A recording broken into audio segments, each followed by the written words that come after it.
চাকরি হচ্ছে পরের গোলামি, আর ব্যবসাটা হচ্ছে নিজের উপরে ডিপেন্ড করা। চাকরি করলে ৫ ওয়াক্ত নামাজ সময় মতো পড়ার সুযোগ হয় না, নেই কোনো স্বাধীনতা। আর মমতাময়ী মায়ের স্বপ্নকে বাস্তবায়ন করতে ফুটপাতে ব্যবসা শুরু করেছেন শামীম হোসেন নামে এক উদ্যোক্তা।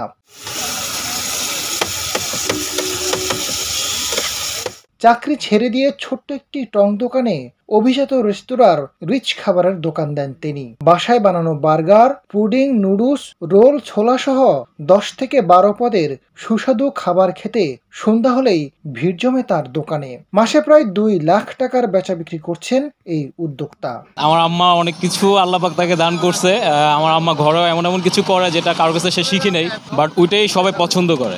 আম্মাই বলছিল যে তুমি মানে চাকরি বাদ দিয়ে নিজে কিছু করো, আল্লাহর রহমতে তুমি অনেক দূর আগে যেতে পারো। এই আম্মার এই অনুপ্রেরণার কারণেই আমার এখানে আসা। তো আমি বিশ্বাস করি যে সবার ভালোবাসায় এই পর্যন্ত যতটুকু আসতেছি, তো আল্লাহ চায় অথবা সামনে আরো ভালো কিছু হবে। জব করে যেটা পাইছি এখান থেকেও এটা সেম আসে, হয়তো একটু বেশি হয়, বাট জবের চেয়ে ব্যবসা অনেক ভালো। প্রত্যেকটা মানুষ যদি নিজের চিন্তাধারা থেকে কিছু করার চেষ্টা করে তাহলে অনেকেই আপনার বেকার থেকে মুক্ত থাকবে। আর চাকরি হচ্ছে পরের গোলামি, আর ব্যবসাটা হচ্ছে নিজের উপরে ডিপেন্ড করা।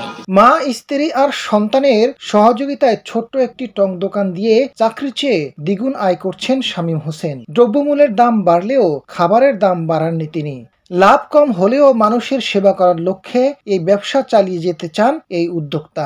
তো আমার এটার সবকিছু আমার ওয়াইফেরই অবদান। সে না হলে আসলে আমার দ্বারা এটা কিছুই না। আমি জাস্ট এখানে মেনটেন করি, গরম করে দিই আর বার্গারটা নিজে তৈরি করে দিই। আর যা আসে আমার ওয়াইফ সবকিছু করে দেয়, ওর হাতেরই সবকিছু। তো সবচেয়ে বেস্ট হচ্ছে যে আমার ওয়াইফের এই খাবারটা মানুষ খাচ্ছে, তারা ভালো বলতেছে। তা আমার ওয়াইফ যে ভালো রান্না করতেছে পারতেছে, এটাই আমার কাছে ভালো লাগতেছে। সম্পূর্ণ অবদান ওর। কাস্টমার এটা চাচ্ছে, এটা একটা সার্ভিস দেওয়া, কাস্টমারকে একটা ভালো কিছু খাওয়ানো। আসলে ব্যবসাটা আসলে নিজের জন্য করবো তা না, আমি নিজে যে তেলটা খাচ্ছি এটা মানুষকে ভালো খাওয়াইতে পারতেছি, মানুষ একটা ভালো কিছু খাইতে পারতেছে, এটা হচ্ছে বড় কিছু। মানুষকে একটা সেবা করা হচ্ছে, আমার মূল উদ্দেশ্য হচ্ছে এটা। যেহেতু আমাদের শরীরের তেলটা অনেক বড় একটা বিষয়, এই তেলটা অনেকভাবে ইউজ করে। অনেক বড় বড় রেস্টুরেন্টে দেখবেন যে আপনার সুপার তেল বা পাম্প অয়েলের তেল ইউজ করে।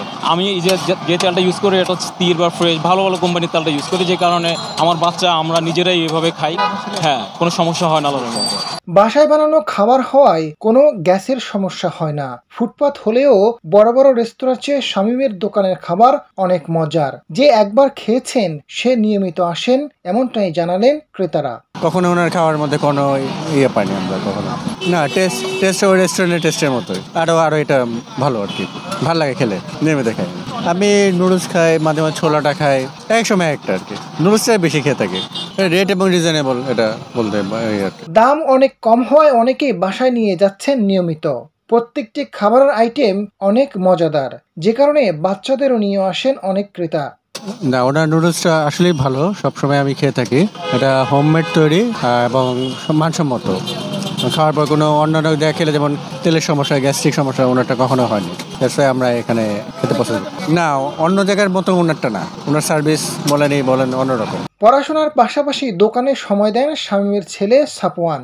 বাবার ব্যবসায় সময় দিতে পেরে খুশি সাপওয়ান। শুধু ব্যবসার উদ্দেশ্যে নয়, মানুষের সেবার জন্য হলেও এই ব্যবসা করে যাবেন শামীম। ক্রেতাদের দোয়া আর ভালোবাসাই একমাত্র চাওয়া এই উদ্যোক্তার। আজাদ ফারুক, সোনালী নিউজ, ঢাকা।